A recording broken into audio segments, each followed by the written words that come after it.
El Centro de Audio Digital de La Guajira presenta García Márquez y La Guajira como región de frontera. Eres tú, rincón de amor, bella región.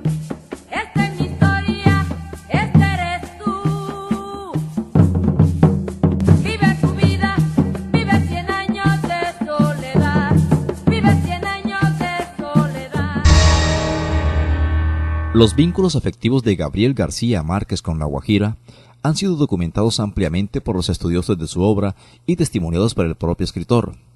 En Vivir para contarla, por ejemplo, Gabo se refiere a Riohacha como la ciudad de arena y sal, donde nació mi estirpe desde los tatarabuelos, donde mi abuela vio a la Virgen de los Remedios apagar el horno con un soplo helado cuando el pan estaba a punto de quemársele, donde mi abuelo hizo sus guerras y sufrió prisión por un delito de amor, y donde fui concebido en la luna de miel de mis padres. Y es que el hijo del telegrafista de Aracataca es de reconocidos ancestros guajiros, como lo explica el antropólogo Wilder Guerra Curbelo. Sus abuelos maternos, el coronel Nicolás Márquez Mejía y su bisabuela Tranquilina Guarancotes, eran riohacheros, nacidos en el siglo XIX en Riohacha, que se trasladaron a vivir a Barrancas, donde tuvieron a Luisa Santiago Márquez y Guarán, su hija, la madre de García Márquez, y tenemos también que después se van a Aracataca hacia 1910 y donde se establecen y en donde crían al joven García Márquez, quien había sido concebido en Riohacha, pues su mamá llega en avanzado estado de embarazo a Aracataca y no se debe regresar por lo turbulento que era el viaje de regreso a la ciudad en la famosa goleta de Riohacha, que pasaba mares tormentosos, de manera que por eso nace García Márquez en Aracataca, Magdalena. Entonces es un hombre que se cría con guajiros indígenas de frontera, con indígenas guayú. Utilizo guajiros en el término en que él mismo lo utiliza en la obra, en el sentido hispánico de denominar a un pueblo indígena que está en las dos repúblicas, de manera que García Márquez es un hombre de múltiples fronteras. No hay que entender el concepto de frontera en el sentido meramente geográfico. Hay que entenderlo también en el sentido amplio de fronteras culturales. Yo soy el cardón guajiro, que no lo marchita el sol. Yo soy el cardón guajiro, que no lo marchita el sol. En la obra citada, García Márquez corrobora esta presencia indeleble en su memoria sentimental, cuando evoca las costumbres de los suyos en su tierra natal. Estaban en Cataca, pero seguían viviendo en la provincia de Padilla, que todavía llamamos la provincia, sin más datos, como si no hubiera otra en todo el mundo. Nada se comía en la casa que no estuviera sazonado con el caldo de las añoranzas. La malanga para la sopa tenía que ser de Riohacha. El maíz para las arepas del desayuno debía ser de Fonseca. Los chivos eran enviados con la sal de La Guajira y las tortugas y las langostas las llevaban vivas desde Dibuya.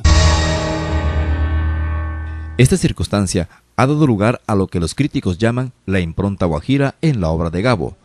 El poeta Víctor Bravo Mendoza encuentra lógica esta marca, esta relación. De hecho, si García Márquez pudo escribir la obra con nuestro universo, es porque tenía una semilla guajira, una semilla que le dio la raíz y la formación para ensoñarse con el universo de la Guajira y poderlo mostrar a través de su escritura. Yo soy guajiro y vivo orgulloso de mi región, que solo olvido ha tenido siempre de la nación.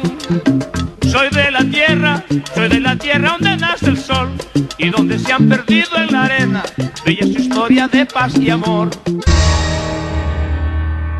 Varios personajes de la obra de García Márquez, en efecto, están inspirados en personas de carne y hueso, oriundas de La Guajira. Quiero tomar un arquetipo de García Márquez, que es Prudencio Aguilar. Prudencio Aguilar hace referencia al arquetipo aún del contrabando de La Guajira que se llama José Prudencio Aguilar, quien conoció y trató a García Márquez y que él describe como un hombre que parecía un árbol por su sombrero, su camisa afuera, sus pistolas, y este personaje que transita por el mundo del Caribe llevando mercancías, pero también transportando sueños y visiones de mundo, que también es muy importante, de manera que cuando uno ve obras como La Cándida Heréndira, lo que ve es la frontera exacerbada, llena de es una serie de personajes que fluyen entre ellas del Caribe, de contrabandistas invisibles, de blacamanes, capitanes de barco, de funcionarios del correo, de una serie de personas que transitan por todo ese territorio, un territorio que no está constreñido geográficamente, que parece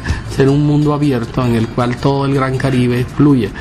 Allá en la Guajira arriba, donde nace el contrabando, el almirante Padilla barrió a Puerto López y lo dejó arruinado.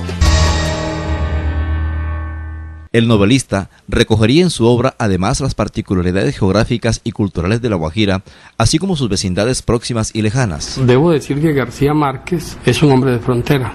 Sus raíces guajiras, la influencia de sus abuelos guajiros en su obra y su propia formación durante su infancia y juventud en el Magdalena Grande, lo muestra como un hombre de frontera, y esto se refleja claramente en su obra.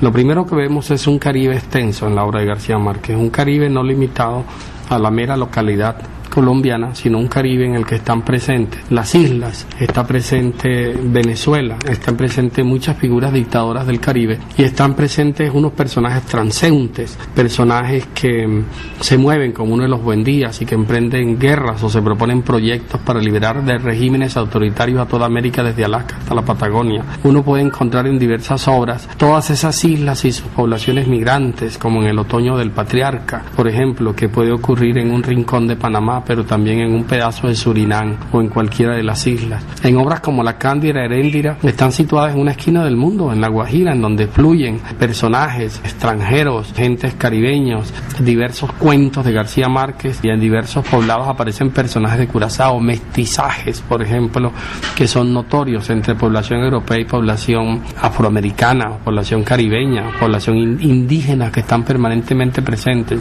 La gente huye, pasa, atraviesa las fronteras. Y por el contrario, el centro del país aparece como algo distante, hostil, algo que está a muchos kilómetros del lugar en donde transcurren sus obras, en un territorio gélido y frío, en territorio silencioso, en donde las campanas redoblan a muerte de una manera lúgubre, en ciudades llenas de iglesias y de rituales funerarios y de blasones hispánicos, de manera que el centro aparece como el antípoda de la frontera. Caribe soy de la tierra del amor, de la tierra donde nace el sol, donde las verdes palmeras se mecen airosas al soplo del mar. Uno de los personajes más emblemáticos de nuestro autor, Aureliano Buendía, estuvo en varias ocasiones por los lados de Riohacha, promoviendo sus guerras contra la opresión y la injusticia. Pero, ¿con qué se encontraría hoy el legendario coronel si volviera a visitar la ciudad de las Perlas, en donde una vez liberó de la pena de muerte al general revolucionario Víctor Medina? Se encontraría con el personaje escogido, que es el coronel Aureliano Buendía, que todos sus largos desvelos y esfuerzos en las guerras, que todo su esfuerzo en lograr la paz, que fue más costoso que hacer las guerras, fueron en vano. Que el país sigue desangrándose en guerras fratricidas, que siguen con otros nombres esas mismas figuras conservadoras del país tratando de mantener un orden social y político injusto, que siguen esos mismos abogados leguleyos vestidos de negro tratando de trastocar la realidad del país, y que siguen existiéndose grandes injusticias, que sus hijos siguen siendo asesinados justamente en el punto de la frente en donde tenían la cruz del miércoles de ceniza. Habría que hacer el mismo esfuerzo que él hizo por lograr la paz, y encontrarías que a pesar de 100 años de soledad el país no ha cambiado. La Guajira es una dama reclinada, bañada por las aguas del Caribe inmenso, y lleva con orgullo en sus entrañas sus riquezas, guardando orgullo a mi pueblo. García Márquez siempre se sintió orgulloso de sus orígenes guajiros y lo recreó en sus memorias. Allí escribió refiriéndose al abandono histórico de la península por parte de los poderes centrales. Su comunicación era más fácil con el mundo que con el resto del país, pues su vida cotidiana se identificaba mejor con las Antillas por el tráfico fácil con Jamaica o Curazao, y casi se confundía con la de Venezuela por una frontera de puertas abiertas que no hacía distinciones de rangos y colores. Del interior del país, que se cocinaba a fuego lento en su propia sopa, llegaba apenas el óxido del poder. las leyes, los impuestos, los soldados, las malas noticias incubadas a 2.500 metros de altura y a 8 días de navegación por el río Magdalena en un buque de vapor alimentado con leña. Esa es mi Guajira engalanada, que por años fue olvidada y hoy se yergue grande. Esa es mi Guajira engalanada, que por años fue olvidada y hoy se yergue grande.